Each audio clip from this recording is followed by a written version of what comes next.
আজ অফিসে অনেক কাজের চাপ ছিল, তাই ফিরতে ফিরতে একটু দেরি হয়ে গেছে। চারিদিকে শুনশান নীরবতা। আমি দ্রুত পায়ে বাসার দিকে ফিরছিলাম, এমন সময় দেখলাম একটা মেয়ে বিয়ের সাজে দৌড়াতে দৌড়াতে আমার সামনে এসে আমার সাথে ধাক্কা খেলো। কি ব্যাপার, এত রাতে আপনি এভাবে দৌড়াচ্ছেন কেন? ভাই, আমার অনেক বড় বিপদ, দয়া করে কি আমাকে একটু হেল্প করবে? বউ সাজে দেখে মনে হচ্ছে কোনো বিয়ে বাড়ি থেকে পালাচ্ছেন। আপনাকে আমি কিভাবে সাহায্য করব? আপনি ঠিকই ধরেছেন, আজ আমার বিয়ে, আর আমি বিয়ের আসর থেকে পালিয়ে এসেছি। কেন? কারণ আমার বাবা মা আমাকে জোর করে একটা খারাপ ছেলের সাথে বিয়ে দিচ্ছিল। ছেলেটা একটা নেশাখোর, তাই আমি তাকে বিয়ে না করে বিয়ের আসর থেকে পালিয়ে এসেছি। আপনি এখন যাবেন কোথায়? তখন মেয়েটি বুকের ভেতর থেকে একটা কাগজ বের করে আমার হাতে দিয়ে বলল, এখানে একটা ঠিকানা লেখা আছে, আমাকে একটু দয়া করে ওখানে পৌঁছে দেবেন। ঠিকানাটা পড়ে দেখলাম আমার এখান থেকে প্রায় 5 কিলোমিটার দূরে। এদিকে অফিস থেকে ফিরতে আমার লেট হয়ে গেছে। ঘরে আমার স্ত্রী এবং মা, ওনারা টেনশন করবে। বিপদের সময় বিপদ হলো, আজ আবার মোবাইলের চার্জও ফুরিয়ে গেল, তাই মোবাইলটাও অফ। এই মুহূর্তে বাসায় একটা ফোন করা দরকার, তাই আমি তাকে বললাম, অত দূরে আপনি একা যাবেন কিভাবে? এই জন্যই তো আপনার হেল্প চাচ্ছি। আপনি যদি দয়া করে আমাকে একটু ওই ঠিকানায় পৌঁছে দিতেন। ওই ঠিকানায় আপনার কে আছে? ওটা আমার মামার বাড়ি। আমি আপাতত আমার মামার বাড়িতে আশ্রয় নেব। আপনার কাছে কি মোবাইল আছে? আমার মোবাইলে চার্জ ফুরিয়ে গেছে, বাসায় একটু ফোন করা দরকার। ভাই, আমি বিয়ের আসর থেকে পালিয়ে যাচ্ছি, মোবাইল নিয়ে আসতে পারিনি। এখন আপনি হেল্প না করলে আমার গলায় দড়ি দেওয়া ছাড়া কোনো উপায় নেই।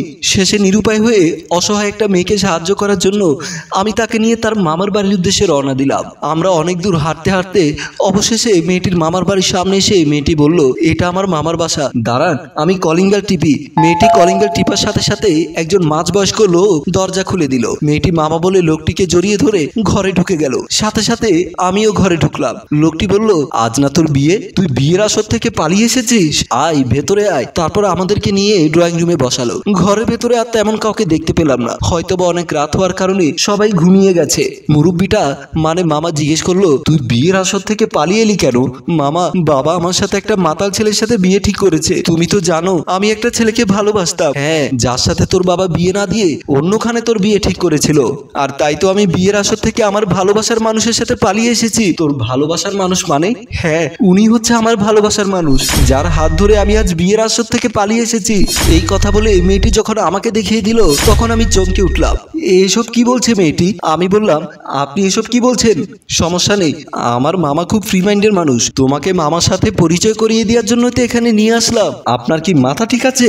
বাবা, ভয় পেতে হবে না, চিন্তা করে দেখো আমার ভাগ্নি তোমাকে কতটা ভালোবাসে। শুধু তোমাকে পাওয়ার জন্য তার বাবা ঠিক করা বিয়ের পাত্রের সাথে বিয়ে না করে তোমার হাত ধরে পালিয়ে এসেছে। এমন একটি পরিস্থিতির মুখোমুখি হব সেটা আমি কখনোই কল্পনা করিনি। উপকার করতে এসে এই কোন বিপদে পড়লাম। আমি আমতা আমতা করে বললাম, দেখুন আপনি যা ভাবছেন, দেখো তোমার কথা মতো আমি বিয়ের আসর থেকে পালিয়ে গেছি। এখন তুমি যদি মামার সামনে অস্বীকার করো তাহলে আমি কোথায় যাব? মেয়েটির কথা শুনে ওর মামা হুঙ্কার দিয়ে বলল, মগের মুল্লুক পেয়েছো নাকি? বিয়ের আসর থেকে আমার ভাগ্নিকে পালিয়ে আসতে বলবে, আর এখন তাকে বিয়ে করবে না? অন্তত আমি ওর মামা বেঁচে থাকতে তুমি আমার ভাগ্নিকে অস্বীকার করতে পারো না? এবার মেয়েটি কান্না করতে করতে বলল, মামা আমি ওর উদ্দেশ্য বুঝতে পেরেছি। ও চেয়েছিল বিয়ের আসর থেকে আমাকে ভাগিয়ে এনে আজকের রাতটা আমাকে ভোগ করে আমার সোনা গয়না সব নিয়ে পালিয়ে যাবে। এই আপনি কি বলছেন এসব? কোনো বাহানা চলবে না। চল মা, আগে ওকে কোনো একটা রুমে বন্দি করে রাখি, তারপর কাজী অফিস থেকে কাজী এনে এবং থানা থেকে পুলিশ ডেকে এনে ওনাদের সামনেই তোর সাথে বিয়ে পড়িয়ে দেব। তাই করো মামা, না হলে যে আমি আর মুখ দেখাতে পারবো না। তারপর ওরা দুজন আমাকে ধরাধরি করে একটা রুমের মধ্যে ঢুকিয়ে দিয়ে বাইরে হুক লাগিয়ে দিল। রুমটাতে ঢুকে আমি টেনশনে পড়ে গেলাম। এখানে মনে হচ্ছে কেউ থাকে না, আর এই বাড়িতেও এত চেঁচামেচির পরেও কাউকে দেখলাম না। আমার সাথে এসব কি ঘটতে যাচ্ছে? এই মুহূর্তে বাড়িতে আমার স্ত্রী এবং মা নিশ্চয় এতক্ষণে টেনশন করছেন। এদিকে আমার আসতে দেরি হওয়াতেই আমার স্ত্রী এবং মা দুজনে ড্রয়িং রুমে পায়চারি করছেন। আমার মা বলল, বৌমা মুন্নাকে একটা কল করে দেখো।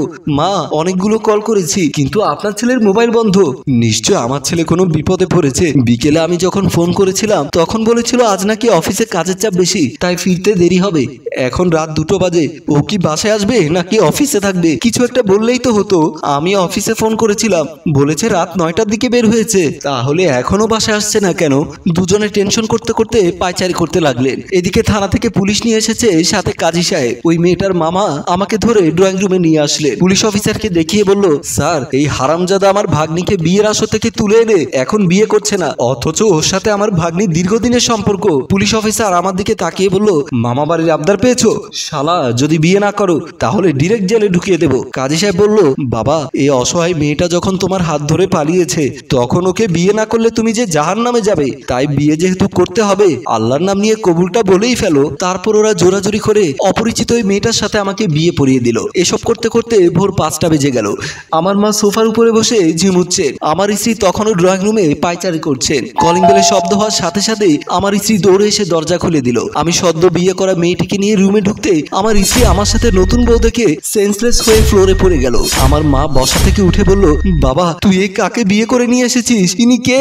হ্যালো ভিউয়ার্স, এরপরে কি ঘটে সেটা জানতে হলে আপনাদেরকে অপেক্ষা করতে হবে আরো একটা দিন এবং কমেন্ট বক্সে গিয়ে লিখতে হবে দ্বিতীয় পর্ব দেখতে চাই।